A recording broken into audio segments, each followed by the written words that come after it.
Next on the agenda, we move into the old business, and the first item on the agenda is the conflict of interest that we had discussed in our last meeting. This is kind of a brief recap, I guess, for I know we've got a few new faces out in the audience that I haven't seen before but at this meeting, but just a brief recap. The board members here know the situation, so if I leave something out, I'm trying to mislead anybody, okay?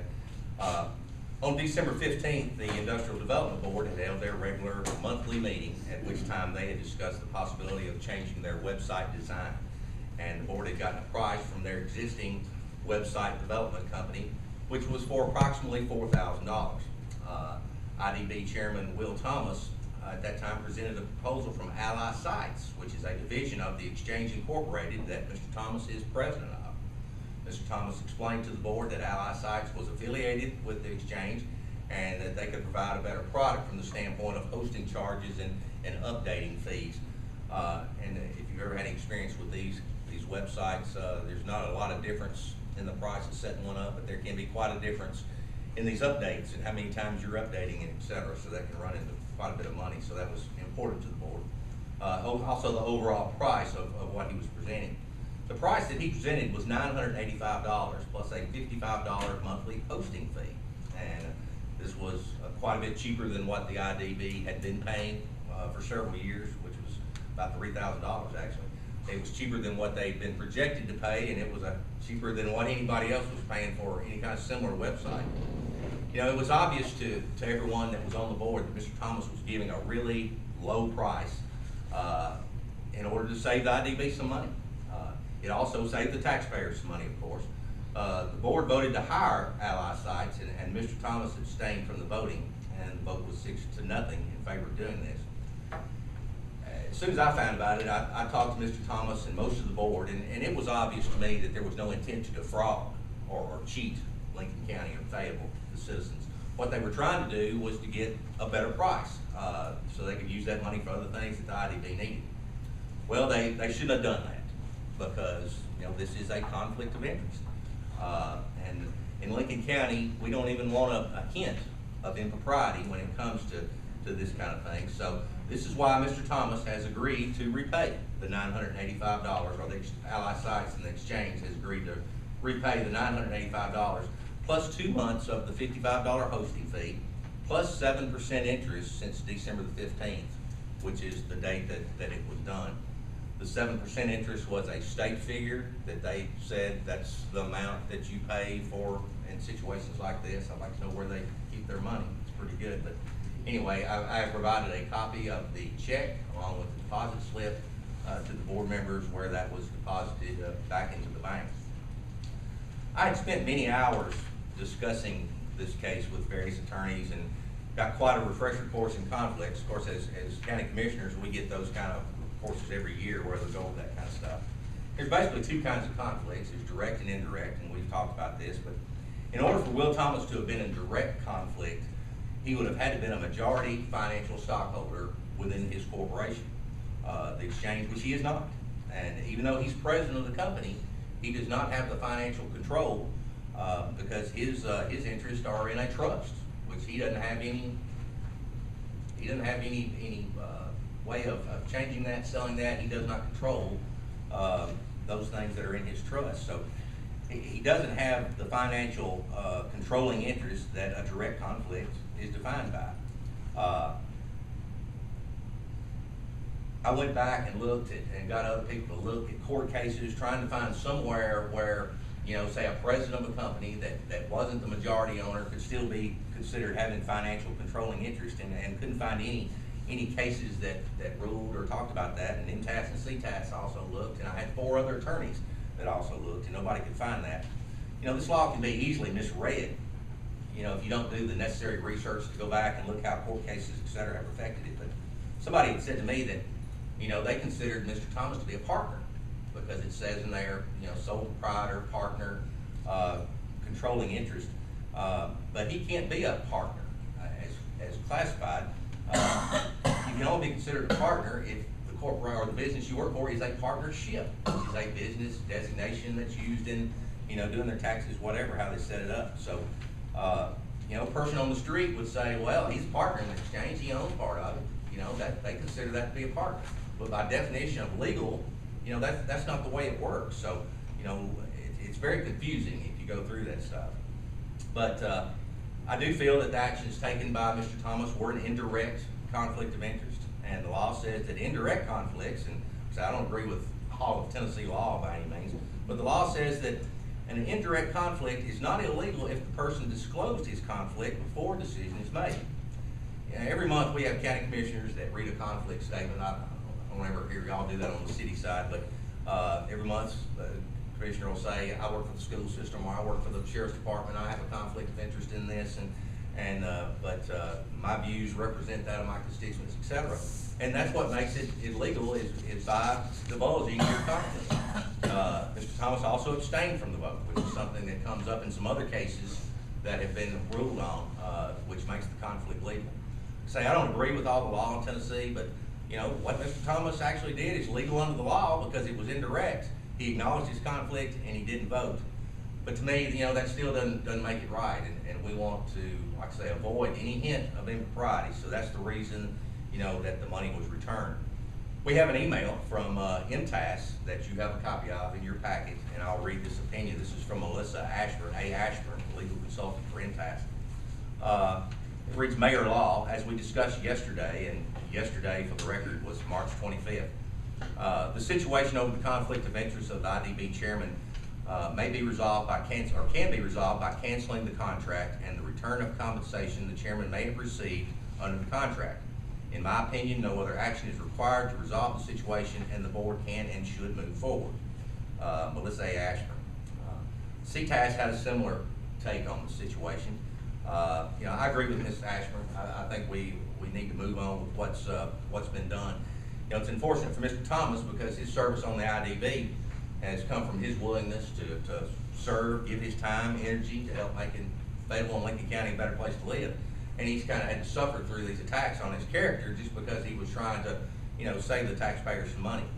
Now, if he had just not disclosed his affiliation with Allied Rights and the money had been $10,000 instead of the $4,000 that we were paying, I'd turned him into the sheriff's department and requested that he step down immediately and not serve on another board for 10 years. Those are some of the other penalties that can be involved. But these are penalties that are handed down for direct conflict. The circumstances don't fit those penalties.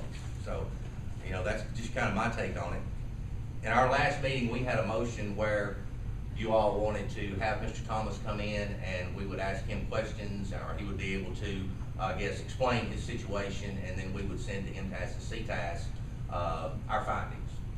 And I guess, you know, we can still do that. As I said earlier, I picked a terrible night to try to have this meeting from the standpoint of our IDB board members and Elaine, who are tied up in some things. But if y'all would like to still continue on that, you know, certainly we can. But so I guess I'm just trying to get a feel for what's the will of the body. What do y'all want to do? If I may speak, I want to clarify. I don't think that we asked for Mr. Thomas to come in. We just asked for a thorough investigation. I didn't ask for him, but I think this satisfies the question that we were looking for, in my opinion. Mayor Law, can I ask, you had discussion with Ms. Ashburn up at MTAS. Did you provide more information? For those in the audience, in January, Ms. Ashburn gave an opinion absent the minutes of that December meeting and absent any information on Mr. Thomas's ownership or employment type with the exchange. So did you provide more, either in just verbal discussion or paperwork to her? Yes. The short answer is yes. I thought that the city attorney was going to take care of that, and then I found out that he hadn't, so I took it on my own to do it because of the timeline that we had. Everything that I talked about was verbal. I gave her all of the situations, and if I'm not mistaken, I have to refer back to my files to see if I actually sent her anything about that. But she was pretty plain as to what she thought, and thought that another one of her comments was that she was surprised surprised that this even came up, that it was such a low amount of money, that usually that is not something that is litigated or dealt with on that lower level. If it had been a significant amount like Chairman Cunningham said, then it would have been something else. But she also gave some insight into conflict of interest and why all those penalties go. If the person denies a conflict and refuses to give information and it's actually causing problems for the board to move forward or lose money, then those other penalties kind of kick in. But on something like this, that appears to be an indirect conflict, that just paying the bill off would be fine and legal. And Chairman, so is the 2 months, does that satisfy all the maintenance that was paid? That's every dime plus 7% interest. The website, the hosting company, it's been switched to another company, so a different company. Sites will not be hosting this going forward. There's a different company that's going to take over that monthly hosting.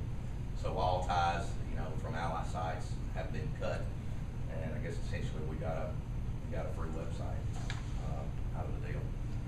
But like I say, it's very unfortunate.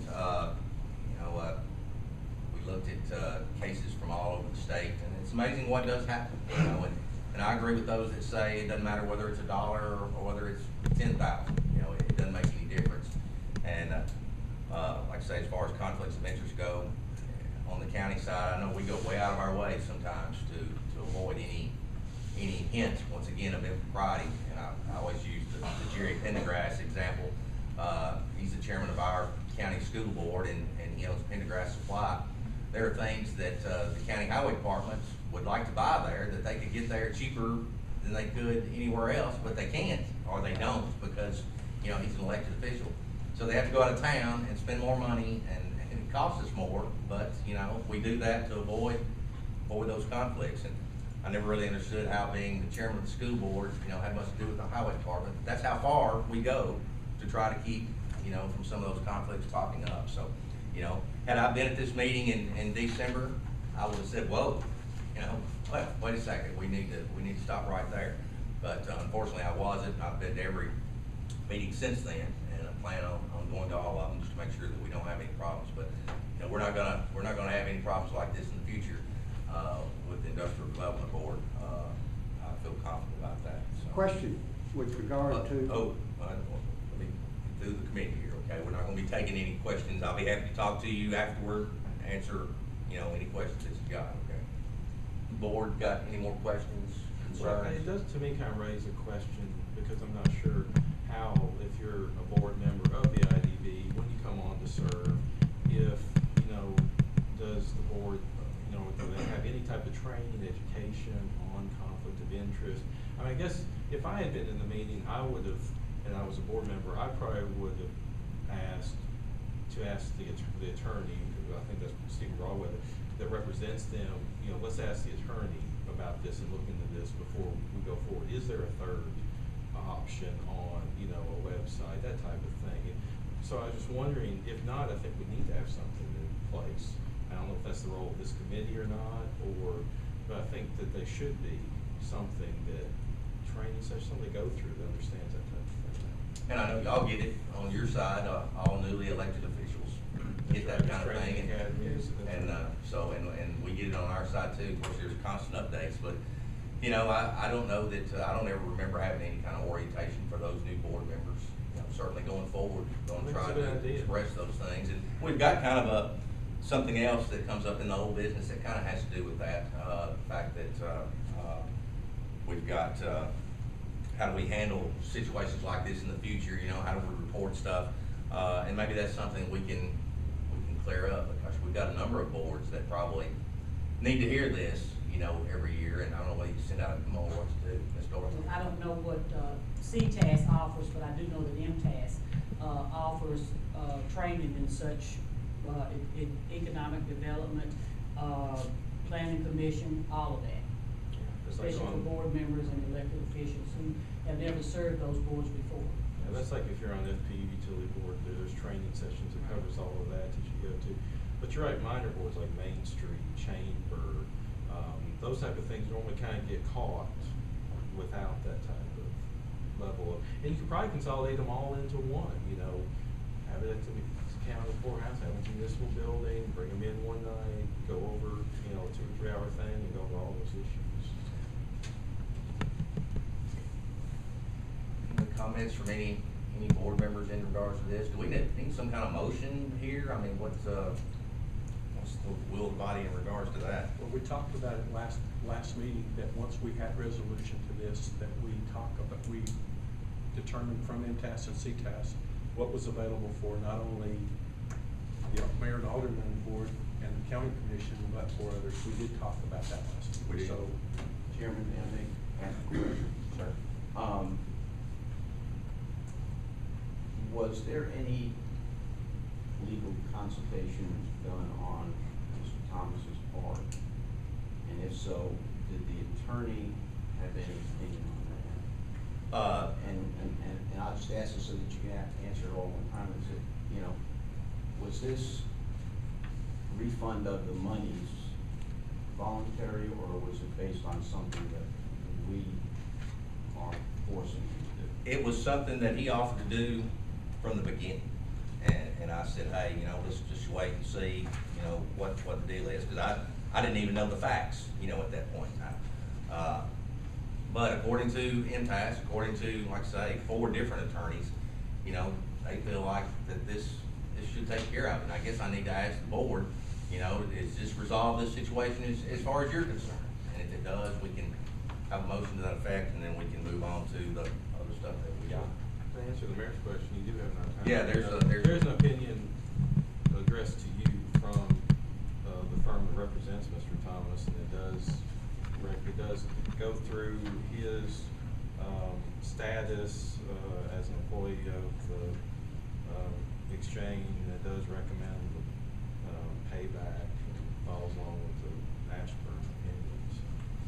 But it kind of goes along the lines that I stated in a way that, you know, technically, under the law, what he did, you know, was not illegal. But, you know, in order to clear his name and avoid any hint of impropriety, you know, he's going to pay the money back. So I guess to answer your question, he offered to do it, and we asked him to do it. So it was a mutual thing. so we have it in minutes, Doug. One other thing that the attorney for Mr. Thomas had stated, they included an opinion from the state attorney general on conflict of interest in a similar suit, and cited that in the letter that they wrote back to us to refund all the money.